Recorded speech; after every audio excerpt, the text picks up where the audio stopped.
আজকে ওই পাহাড়ের উপরে উঠে মক্কাবাসীকে ডেকেছে আল আমিন। দলে দলে সকল মানুষ হাজির, সবাই চলে আসছে। বুড়া নাই, গুড়া নাই, দুগ্ধপোষ্য শিশুকে নিয়ে মা চলে আসছে। আমাদের আল আমিন আমাদেরকে ডেকেছে। এসে সবাই জিজ্ঞাসা করে, মুহাম্মদ, কেন তুমি আমাদেরকে জমা করেছো, একত্রিত করেছো? নবীজি সাল্লাল্লাহু আলাইহি ওয়াসাল্লাম বলতেছে, আমি যদি তোমাদেরকে এই খবর দেই যে এই পাহাড়ের পেছন দিকে একদল অস্ত্রধারী সৈন্য তোমাদের উপরে আক্রমণ করার প্রস্তুতি নিচ্ছে, আকুনতুম মুসাদ্দিকিয়া, তোমরা কি আমার এই কথা বিশ্বাস করবা নাকি? উপস্থিত সকলে সমস্বরে জবাব দিয়ে বলে, মুহাম্মদ, কেন বিশ্বাস করব না? ইতিপূর্বে আমরা তোমাকে সত্যবাদী পেয়েছি, কখনো মিথ্যাবাদী পাই নাই। তার মানে আমার আপনার নবী গোটা হায়াতে একটা মিথ্যা কথাও বলেন নাই।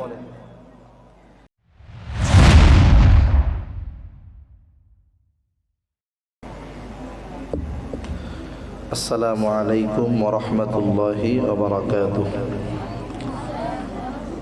আলহামদুলিল্লাহ, আলহামদুলিল্লাহি ওয়া কাফা ওয়া সালামুন আলা ইবাদিহিল্লাযীনা ইসতাফা।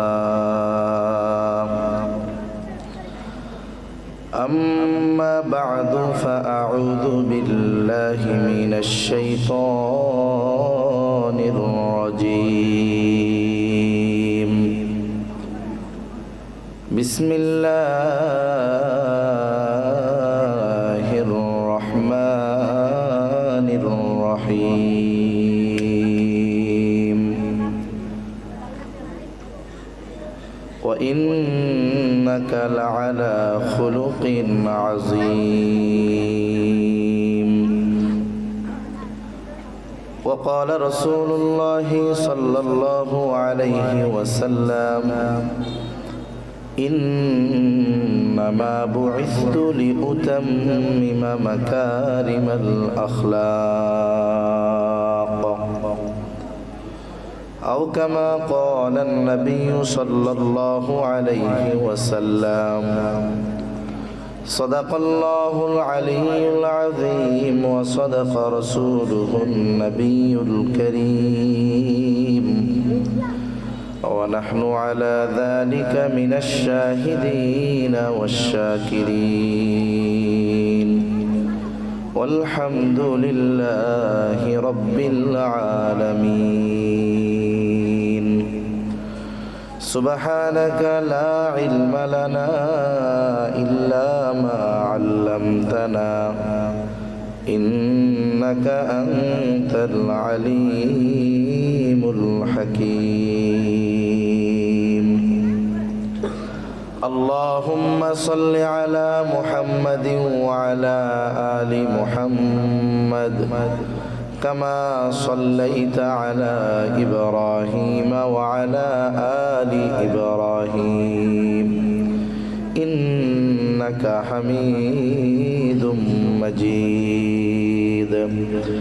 اللهم بارك على محمد وعلى آل محمد كما باركت على إبراهيم وعلى آل إبراهيم إنك حميد مجيد. আলহামদুলিল্লাহ, আমি মূলত কয়েকটা ছোট ছোট ঘটনা আমি আপনাদের সাথে একটু আলোচনা করব। যেহেতু অনেক ছোট ছোট তালিবুল ইলম ভাইরা আছে এখানে, এদেরকে যদি তাহাজ্জুদের কথা বলি বা অন্যান্য কথা আমলের কথা বলি এদের কাছে ভালো লাগবে না, ছোট মানুষ স্বাভাবিক। এজন্য আমরা নবীজি সাল্লাল্লাহু আলাইহি ওয়াসাল্লামের সাথে সম্পৃক্ত কয়েকটা খুব মজার মজার ঘটনা শুনব, যে কোরআনুল কারীমের প্রভাব কতটা বেশি মানব জীবনে, মানুষের মধ্যে কোরআনুল কারীম তিলাওয়াতের প্রভাব কিভাবে আসে। রাসূল আকরাম সাল্লাল্লাহু আলাইহি ওয়াসাল্লাম, আল্লাহ সুবহানাহু ওয়া তাআলা যার চরিত্রকে অনুসরণ করা, যার চরিত্রকে সার্বজনীন হিসাবে আল্লাহ তাআলা অভিহিত করেছেন।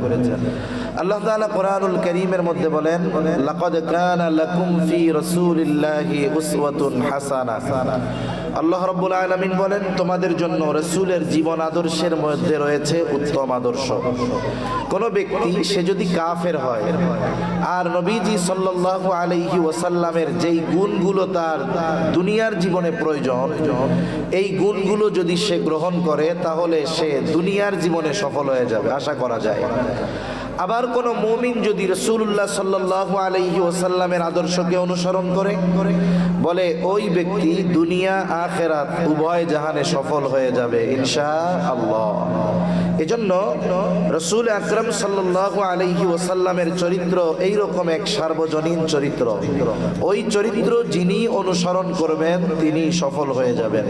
আল্লাহ তাআলা আমাদের সকলকে নববী চরিত্রে চরিত্রবান হওয়ার তৌফিক দান করুন, সকলে বলি আমিন। আমার আপনার নবীজির এই চরিত্র, এটা যে শুধু নবুয়াতির পরেই সুন্দর ছিল বিষয়টা এমন নয়, বরং আল্লাহ তাআলা আমার আপনার নবীর চরিত্রকে নবুয়াতির আগে বিশেষ পদ্ধতিতে হেফাজত করেছেন। এই জন্য কাফেররা নবুয়াতির বহু আগে আমার আপনার নবীজির উপাধি দিয়েছে আল আমিন, বিশ্বস্ত, আমানতদার। আমার আপনার নবীজির উপাধি দিয়েছে as-সাদিক, সত্যবাদী। কাফেররা আমার আপনার নবীকে এইরকম উপাধিতে ভূষিত করেছে। শুধু তাই না, নবুয়াতির পরে আল্লাহ তাআলা যেই বিষয়গুলো শরীয়তে নিষিদ্ধ করেছেন, এমন কোন বিষয় নবুয়াতির আগে আমার আপনার নবীর দ্বারা কখনো সংগঠিত হয় নাই। আল্লাহ তাআলা বিশেষ ব্যবস্থাপনায় হেফাজত করেছেন। একটা উদাহরণ দিলে বুঝতে সহজ হবে। রাসূলুল্লাহ সাল্লাল্লাহু আলাইহি ওয়াসাল্লাম বলেন যে আমি তখন বালক, 10 বছর 11 বছর বয়স, তখন প্রাপ্তবয়স্ক হন নাই, বয়স 10-11 বছর এইরকম। একদিন মক্কায় একটা বিবাহের অনুষ্ঠান, সবাইকে দাওয়াত দেওয়া হয়েছে। নবীজি সাল্লাল্লাহু আলাইহি ওয়াসাল্লাম সবার সাথে ওই দাওয়াতে গিয়েছেন। ওই বিবাহ অনুষ্ঠানের সবচাইতে আকর্ষণীয় বিষয় ছিল রাতের বেলা বিবাহের পরে সারা রাত ব্যাপী নাচ গানের অনুষ্ঠান হবে। বলুন তো, এই যে নাচ গান বাদ্যযন্ত্র, এগুলোকে ইসলামে হালাল না হারাম? কোনো সন্দেহ নাই হারাম। আমার আপনার নবীও ওই মজলিসে যাবেন বা ওই দাওয়াতে গিয়েছেন। খাবার দাবার শেষ, সবাই অপেক্ষা করতেছে কখন আমাদের ডাক আসবে আর আমরা সবাই ওই অনুষ্ঠান উপভোগ করব। ইতিমধ্যে একজন ঘোষণাকারী ঘোষণা দিলেন যে তাড়াতাড়ি আপনারা সবাই ওই জায়গায় সমবেত হন। কেন? বলে এখনই সেই আকর্ষণীয় অনুষ্ঠান শুরু হয়ে যাবে। নবীজির সাথে যারা ছিলেন তারা সবাই দৌড় শুরু করছে, কারণ আগে গিয়ে আগে বসতে হবে, আগে গেলে দেখা যাবে ভালো, শ্রবণ করা যাবে সুন্দরভাবে। এই জন্য সবাই দৌড় শুরু করছে, কিন্তু আমার আপনার নবীজি যান না। কেন? বলে ওই সময় নবীজির দু চোখ জুড়ে ঘুম চলে আসছে। নবীজির সাথে যারা ছিলেন এরা বলতেছে, মুহাম্মদ তাড়াতাড়ি চলো, যদি আমরা আগে না যাই জায়গা পাবো না, তাহলে দেখতে পারবো না, ভালো মতো শুনতে পারবো না। নবীজি সাল্লাল্লাহু আলাইহি ওয়াসাল্লাম বলেন তারা তো আমাকে তাদের সাথে যাওয়ার জন্য ডাকতেছে আর আমার দু চোখ জুড়ে ঘুম চলে আসছে। আমার এই অবস্থা দেখে তারা আমাকে রেখে তারা চলে গেল, আর আমি প্রচন্ড ঘুম চলে আসছে, বাড়ির এক প্রান্তে গিয়ে শুয়ে পড়লাম। নবীজি বলেন গভীর ঘুমে আচ্ছন্ন হয়ে গেলাম আমি। সারা রাত কেটে গেল, সকাল বেলায়ও আমি টের পাই নাই যখন সূর্যের আলো আমার মুখের উপরে পড়েছে। আমার ঘুম ভাঙলো, আমি ঘুম থেকে উঠে দেখি কোথাও কেউ নাই। নবীজি বলেন এই বাড়িতে গত রাত কি হয়েছে তার কোনো আওয়াজ আমার কর্ণকুহরে প্রবেশ করে না। যদি নবীজি ওই মজলিসে যাইতেন, নবুয়তির পরে যখন বলতেন বাদ্যযন্ত্র হারাম, এইরকম বেপরদা নারী নাচ গান করবে, বাদ্যযন্ত্র বাজাবা, এগুলো হারাম, তখন হয়তো মক্কার কাফেরেরা বলতো, মুহাম্মদ তুমিও তো এক সময় গানের অনুষ্ঠানে গিয়েছো, নাচের অনুষ্ঠানে গিয়েছো, এখন বলতেছো হারাম। আমার আপনার নবীকে যেন কাফেররা এই ধরনের কোনো কথা না বলতে পারে, এই জন্য নবুয়তের আগে আল্লাহ তাআলা আমার আপনার নবীজিকে ওই সমস্ত বিষয় থেকে হেফাজত করেছেন যেগুলো নবুয়তের পরে শরীয়তে ইসলামে নিষিদ্ধ করা হয়েছে। তাহলে এই জন্য কাফেররা তো আমার আপনার নবীজির চরিত্রের ব্যাপারে জানে যে আমার আপনার নবীজির চরিত্র কেমন। এজন্য নবুয়তির পর কাফেররা আমার আপনার নবীকে বারবার হত্যার অপচেষ্টা করেছে ঠিক, কিন্তু নবীর চারিত্রিক ব্যাপারে কখনো অপবাদ দিতে পারে নাই। রাসূলুল্লাহ সাল্লাল্লাহু আলাইহি ওয়াসাল্লাম গোপনে 3 বছর দাওয়াত দেওয়ার পর যখন প্রকাশ্যে দাওয়াত দেওয়ার জন্য নির্দেশ প্রাপ্ত হলেন, নবীজি সাল্লাল্লাহু আলাইহি ওয়াসাল্লাম সাফা পাহাড়ের উপরে উঠে গেলেন। আর এক বর্ণনায় আসছে আবু কুবাইস পাহাড়ের উপরে উঠলেন। যদিও শব্দের ভিন্নতা কিন্তু উদ্দেশ্য এক। কেন? বলে সাফা পাহাড়টা হলো আবু কুবাইস পাহাড়েরই অংশ, মূল পাহাড়টা হলো আবু কুবাইস পাহাড়। নবীজি ওই পাহাড়ে উঠে সকল মানুষকে আহ্বান করলেন, ডাকলেন।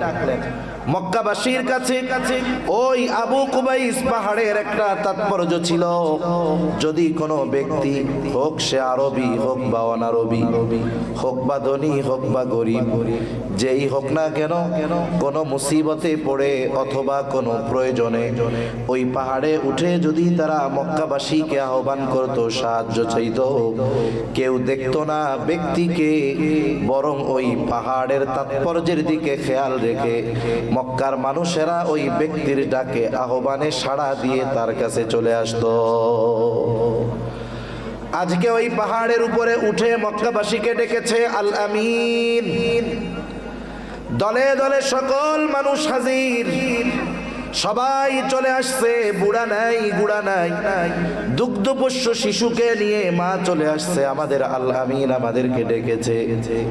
এসে সবাই জিজ্ঞাসা করে, মুহাম্মদ কেন তুমি আমাদেরকে জমা করেছো, একত্রিত করেছো? নবীজি সাল্লাল্লাহু আলাইহি ওয়াসাল্লাম বলতেছে, আমি যদি তোমাদেরকে এই খবর দেই যে এই পাহাড়ের পেছন দিকে একদল অস্ত্রধারী সৈন্য তোমাদের উপরে আক্রমণ করার প্রস্তুতি নিচ্ছে, আকুনতুম মুসাদ্দিকিয়া, তোমরা কি আমার এই কথা বিশ্বাস করবা নাকি? উপস্থিত সকলে সমস্বরে জবাব দিয়ে বলে, মুহাম্মদ কেন বিশ্বাস করব না? ইতিপূর্বে আমরা তোমাকে সত্যবাদী পেয়েছি, কখনো মিথ্যাবাদী পাই নাই।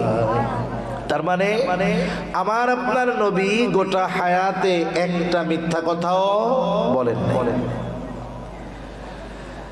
যখন নবীজি প্রকাশ্যে দাওয়াত দেওয়া শুরু করলেন, কাফেররা তো চরম বিরোধিতা শুরু করলো। সাথে সাথে চিন্তা করতেছে, জাহেলিয়াতের সময়ও হজ সংগঠিত হতো, পৃথিবীর বিভিন্ন প্রান্ত থেকে মানুষ বাইতুল্লাহ জিয়ারতের জন্য যাইত। কাফেররা চিন্তা করছে, ওই মানুষদের কাছে যদি মুহাম্মদ গিয়া তার নতুন ধর্মের কথা বলে দেয়, আর মানুষেরাও যদি তার ধর্ম গ্রহণ করে নেয়, তাহলে সময়ের সাথে সাথে মুহাম্মাদের দলে লোক বেশি হয়ে যাবে। তারা চিন্তা করলো মানুষদেরকে মুহাম্মদ সাল্লাল্লাহু আলাইহি ওয়াসাল্লামের ব্যাপারে সতর্ক করতে হবে। কি করা যায়? কারণ তারা তো আমার আপনার নবীজির চারিত্রিক ব্যাপারে অপবাদ দেওয়ার দুঃসাহস করতে পারে নাই। মানুষদেরকে আমার আপনার নবীর থেকে ঠেকানোর জন্য কাফেররা আমার আপনার নবীজির ব্যাপারে 4টি শব্দ বেশি ব্যবহার করত। কয়টি শব্দ? 4টি শব্দ। এই 4 শব্দই কোরআনুল কারীমের মধ্যে আছে। কাফেররা আমাদের নবীকে কি বলতো? কখনো বলতো কবি, কখনো বলতো জ্যোতিষী বা গণক, কখনো বলতো জাদুকর, কখনো বলতো পাগল। এই 4টি শব্দ নবীজির ব্যাপারে কাফেররা বেশি ব্যবহার করে। ওরা চিন্তা করলো বহির্বিশ্ব থেকে যেই মানুষগুলো হজ উপলক্ষে মক্কায় আসবে, মক্কায় প্রবেশের যতগুলো রাস্তা আছে প্রত্যেকটা রাস্তার একেবারে মুখে কুরাইশেরা তাদের প্রতিনিধি দাঁড় করায় দিল। যেই পথে যারা আসবে তাদেরকে নবীজির ব্যাপারে সতর্ক করা হবে। মনে করেন উত্তর দিকের রাস্তা দিয়ে একদল ঢুকবে মক্কায়, একেবারে প্রবেশদ্বারে একদল দাঁড় করায় দিল। ওই পথে যত মানুষের আগমন ঘটে সবার কাছে ওই কাফেররা বলে, শোনো, মক্কায় একজন লোক আছে, তার নাম হলো মুহাম্মদ। খবরদার, সে কিন্তু একজন কবি, তোমরা কেউ তার কাছে যাবা না, তার কথা কেউ শুনবা না। দক্ষিণ দিক দিয়ে যত মানুষ আসবে ওই রাস্তার মুখে একদল মানুষকে দাঁড় করিয়ে দেওয়া হলো। যারাই আসে তাদের কাছে তারা বলে, শোনো, মক্কায় একজন লোক আছে, তার নাম হলো মুহাম্মদ, সে কিন্তু একজন গণক, খবরদার, তার কাছে তোমরা যাবা না। পূর্ব দিক দিয়ে যত মানুষ আছে ওই পূর্ব দিক দিয়ে প্রবেশের যেই রাস্তা, ওই রাস্তার মুখে একদল দাঁড় করা দিল। ওই রাস্তায় যারাই আসে কাফেররা তাদেরকে সতর্ক করে দেয়, শোনো, মক্কায় একজন লোক আছে, তার নাম হলো মুহাম্মদ, খবরদার, সে কিন্তু একজন পাগল, তোমরা তার দ্বারের কাছে যাবা না, কোনো কথা শুনবা না। পশ্চিম দিক দিয়ে যারা আসতেছে ওই পশ্চিম দিক দিয়ে প্রবেশের মুখে রাস্তার মুখে একদল লোক দাঁড় করায় দিল। ওই দিক দিয়ে যারাই আসে কাফেররা তাদেরকে সতর্ক করে দেয়, শোনো, মক্কায় একজন লোক আছে, তার নাম হলো মুহাম্মদ, খবরদার, সে কিন্তু একজন জাদুকর, তোমরা কেউ তার কাছে যাবা না, তার কথা কেউ শুনবা না। তাহলে মক্কার বাহির থেকে যত মানুষ মক্কায় এসেছে সবার কানে আমার আপনার নবীজির নাম পৌঁছিয়ে দিয়েছে কারা? কাফেররা। আল্লাহ তাআলার সিস্টেম কত সুন্দর।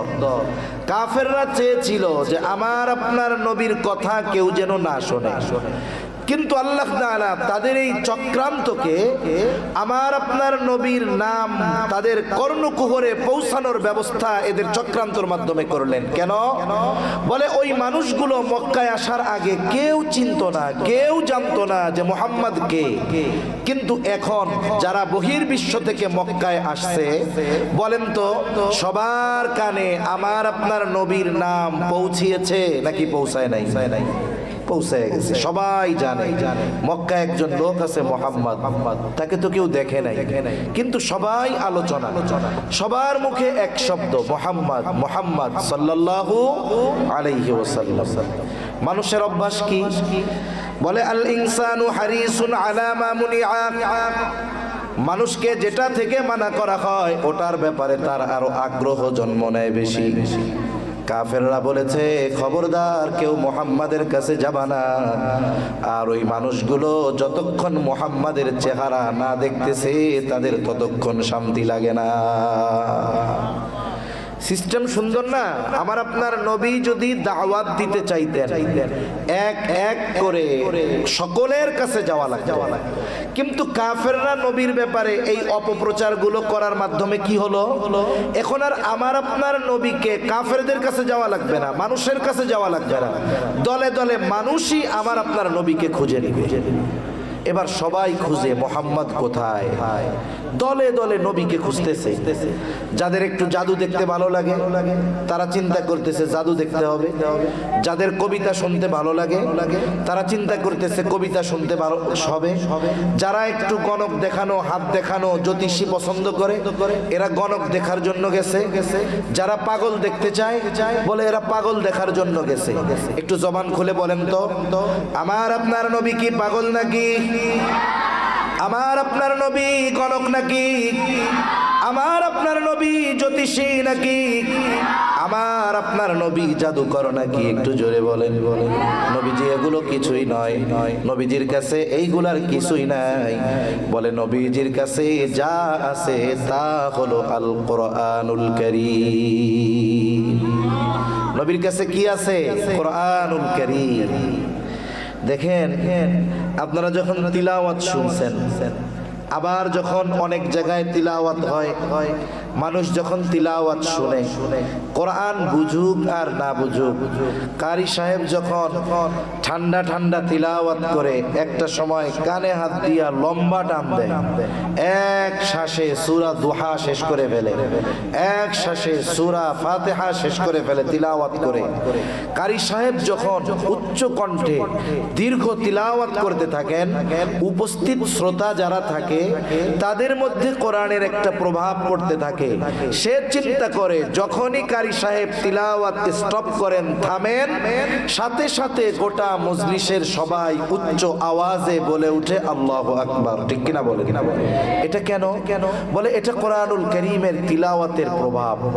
১৫০০ বছর পরে আমাদের দেশে কারি সাহেবরা যখন তিলাওয়াত করে, এটা আমাদের হৃদয়কে ছুঁয়ে যায়, আমরা আবেগ আপ্লুত হই, আমরা আরো তাদের জবানে তিলাওয়াত শুনতে আগ্রহী হই।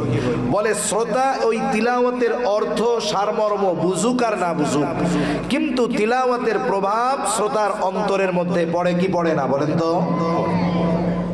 যদি এই শ্রোতা কোরআন বুঝতো, বলে প্রভাব আরো বেশি পড়তো। একজন ১৫০০ বছর পরে একজন কারির জবানে যদি তিলাওয়াতের প্রভাব এতটা আমাদের অন্তরে পড়তে পারে, তাহলে স্বয়ং যাকে কোরআন তিলাওয়াত শিখিয়েছেন আল্লাহ, যার উপরে কোরআন নাজিল করেছেন আল্লাহ, উনি যখন তিলাওয়াত করতেন আর ওনার তিলাওয়াত যারা শুনতেন, তাদের অন্তরে কেমন প্রভাব পড়তো এটা নির্ণয় করা, বোঝা আমাদের জন্য অসম্ভব। দলে দলে মানুষেরা নবীজির কাছে যাইতো জাদু দেখার জন্য, কবিতা শোনার জন্য। আমার আপনার নবী তাদেরকে শুনিয়ে দিতেন কোরআন। তারা যখন নবীজির জবানে কোরআনুল কারীমের তিলাওয়াত শুনতো, দেখা যাইতো দেখতে গেছে জাদু, শুনতে গেছে কবিতা, কিন্তু নবীজির জবানে তিলাওয়াত শ্রবণ করবার পর ওই মানুষগুলোর অন্তরে ঈমানের আলো, ঈমানের নূর প্রজ্বলিত হয়ে যাইতো। তাহলে নবীজি সাল্লাল্লাহু আলাইহি ওয়াসাল্লামের তিলাওয়াত যারা শুনতো, কোরআনের তিলাওয়াত, বলে তাদের হৃদয়ের পরিবর্তন চলে আসতো। ওই কোরআন আছে, হয়তো ব্যক্তি নাই, কিন্তু কোরআনের যেই পাওয়ার, কোরআনের যেই মুজিজা, কোরআনের যেই শক্তি, এটা এখন পর্যন্ত কমে যায় নাই। এজন্য যখনই কেউ তিলাওয়াত করে, আমরা এই তিলাওয়াতে বিমোহিত হই, মুগ্ধ হই, আবেগ আপ্লুত হই। আর আমি আপনি যদি কোরআন বুঝতাম, তাহলে এর প্রভাব কি হতো? অনেক সময় দেখা যায় যারা কোরআন বুঝে, বাইতুল্লাহ অনেক মানুষ নামাজ পড়ে, অনেকে আছে আরবি, তারা তো কোরআন শুধু অর্থ বুঝে তা নয়, কোরআনের গভীরতাও তারা উপলব্ধি করতে পারে। যখন ইমাম সাহেব জান্নাত জাহান্নামের আযাবের আয়াতগুলো তিলাওয়াত করেন, পাশে দাঁড়ালে মনে হবে, ব্যক্তি মনে হয় আসছে কোন জায়গা থেকে ছাগল টাগল চড়ায়া, কিন্তু ওই ব্যক্তি ইমাম যখন জাহান্নামের আয়াতগুলো তিলাওয়াত করেন, আযাবের আয়াতগুলো তিলাওয়াত করেন, অনেক সময় স্বয়ং ইমাম নিজে, অনেক সময় যেই মুসল্লিরা কোরআনুল কারীমের ওই তিলাওয়াত অনুধাবন করতে পারে, তারা তাদের চোখের পানি থামিয়ে রাখতে পারে না, ডুকরে কেঁদে উঠে, তাদের অশ্রু ভিজে যায়, অন্তরের মধ্যে প্রকম্পন সৃষ্টি হয়ে যায়। ঠিক কিনা বলে? একজন দুনিয়ার ১৫০০ বছর পরে একজন কারির মুখে তিলাওয়াত, একজন ইমামের নামাজে তিলাওয়াত এতটা প্রভাব যদি আমাদের মধ্যে ফেলতে পারে, তাহলে নবীজি যখন তিলাওয়াত করতেন, ওই তিলাওয়াতের প্রভাবটা কেমন ছিল? যেই দিন আল্লাহ তাআলা স্বয়ং নিজে কোরআন তিলাওয়াত করবেন, ওই তিলাওয়াতের প্রভাব মানুষের অন্তরে কতটা বিস্তার লাভ করবে, এটা তো আমাদের দ্বারা কল্পনাও করা অসম্ভব। ঠিক কিনা বলে? আল্লাহ তাআলা যেমন আজকে আমাদের দেশ বরেণ্য বিশ্বনন্দিত কারীদের জবানে তিলাওয়াত শোনার তৌফিক দিলেন, আমরা আল্লাহ তাআলার কাছে দোয়া করি আল্লাহ তাআলা যেন জান্নাতেও আমাদের নবী রাসূলদের জবানে, আল্লাহর জবানে তিলাওয়াত শোনার খুশনসিব আল্লাহ যেন আমাদের দান করে। সকলে বলি আমিন। আরেকটা ঘটনা আপনাদের শুনায়া আমি আলোচনা শেষ করে দিব। দেখুন রাসূল আকরাম সাল্লাল্লাহু আলাইহি ওয়াসাল্লাম যখন প্রকাশ্যে দাওয়াত দেওয়া শুরু করেছেন। কাফেররা তো একের পর এক নবীজিকে ঠেকানোর চেষ্টা করে, কখনো প্রলোভন দিয়ে, কখনো ভয় দিয়ে, কখনো জাগতিক কিছু তার অফার করে, লোভ দিয়ে নবীজিকে তার দাওয়াতি কাজ থেকে বিরত রাখতে চায়। একদিন কাবার চত্বরে কাফেররা বসে পরামর্শ করতেছে যে মুহাম্মদ এই নতুন ধর্ম নিয়ে আসলো কেন, তার কি কোনো উদ্দেশ্য আছে কিনা, জাগতিক উদ্দেশ্য। এই আলোচনার একটা পর্যায়ে কাফেররা উতবা ইবনে রাবিকে বলল, শোনো, সে ছিল বাকপটু, শুদ্ধভাষী, খুব সুন্দরভাবে মানুষের সাথে কথা বলতে পারতো। বলল যে তুমি যাও, মুহাম্মদকে গিয়ে বলো যে সে যদি এই নতুন ধর্ম নিয়ে আগমন করে এই উদ্দেশ্যে যে জাগতিক কোনো কিছু তার প্রয়োজন, তাহলে তাকে গিয়ে বলো আমরা তাকে জাগতিক সব কিছু দিতে প্রস্তুত, সে যেন তার নতুন ধর্ম প্রচার বাদ দিয়ে দেয়। উতবা ইবনে রাবি আসছে আমার আপনার নবীজির কাছে। নবীজির কাছে আসার পরে আমার আপনার নবীকে বলতেছে, মুহাম্মদ তোমার কি অসুবিধা, তুমি নতুন এক ধর্ম আমাদের মধ্যে প্রচার করা শুরু করছো, তোমার উদ্দেশ্য কি? তুমি কি এই নতুন ধর্ম প্রচারের মাধ্যমে নিজে সর্বোচ্চ ধনী হইতে চাও? তোমার কি ধনী হইতে মন চায়? এই জন্য তুমি এই নতুন ধর্ম প্রচার শুরু করছো, বাপ দাদার ধর্মরে গালি দেওয়া শুরু করছো? উতবা ইবনে রাবি বলতেছে, মুহাম্মদ তোমার উদ্দেশ্য যদি থাকে যে তুমি আমাদের মধ্যে সবচাইতে বড় ধনী হবা, তাহলে তুমি আমাদেরকে বলো, আমরা সকলে মিলে তোমাকে সবচাইতে বড় ধনী বানায় দিব। মুহাম্মদ তুমি বলো, তুমি যদি কোনো জিন দ্বারা জাদুগ্রস্ত হয়ে থাকো আর যদি তোমার হাতে পয়সা না থাকে, বলো, আমরা তোমাকে টাকা উঠায়া চিকিৎসার ব্যবস্থা করে দিব। এরপরে উতবা ইবনে রাবিয়া বলে, মুহাম্মদ তুমি যদি এই নতুন ধর্মের প্রচার এই কারণে করে থাকো, তোমার যদি নেতৃত্বের প্রয়োজন হয় আমাকে বলো, তাহলে আমরা তোমাকে আমাদের নেতা বানায় দিব। আর যদি তোমার নতুন ধর্ম প্রচারের উদ্দেশ্য এটা হয় তুমি কোন সুন্দরী নারীকে চাও, একটা নয় তোমার জন্য 10টা নারীর ব্যবস্থা করব। এ কথা বলে উতবা ইবনে রাবি থেমে গেলেন, চুপ হয়ে গেলেন। এইবার নবীজি বলতেছে, ভাইপো ভাতিজা তোমার কথা কি শেষ হয়েছে নাকি? উতবা ইবনে রাবি বলে, হ্যাঁ আমার কথা শেষ, তুমি বলো। এইবার নবীজি কি করলেন, হামিম সাজদা 24 পারা, আর এক নাম হলো ফুসসিলাত, এই সূরা নবীজি উতবা ইবনে রাবিয়াকে সামনে রেখে তিলাওয়াত করে শোনায় দিলেন। নবীজির তিলাওয়াতে উতবা ইবনে রাবিআ এতটা প্রভাবান্বিত হলো, সে ওখান থেকে সরাসরি কাফেরদের কাছে না গিয়ে বাড়িতে চলে গেল, দরজা আটকায় দিল। ওই দিনও খবর নাই। পরের দিন আবু জেহেল উতবা সাহেবা দল বেঁধে উতবা ইবনে রাবিয়ার বাড়ি হাজির। দরজা টোকা দিল, দরজা খুলে দিল। বলে, উতবা তোমারে পাঠাইলাম মুহাম্মাদের কাছে আলোচনা করার জন্য, তুমি আমাদেরকে দেখেও আমাদের কাছে না এসেও বাড়িতে চলে আসলা কেন, কি ব্যাপার? এইবার উতবা ইবনে রাবিয়ার সুর পরিবর্তন হয়ে গেছে, কারণ নবীজির জবানে তিলাওয়াত শুনে তার অন্তরের অবস্থা পরিবর্তন হয়ে গেছে। এইবার উতবা ইবনে রাবিয়া বলে, আবু জেহেল শুনে নাও, মুহাম্মাদের কাছে আমি যা শুনেছি কোনো সন্দেহ নাই সেটা মুহাম্মাদের কথা নয়, খবরদার তোমরা কেউ মুহাম্মাদকে বাধা প্রদান করিও না।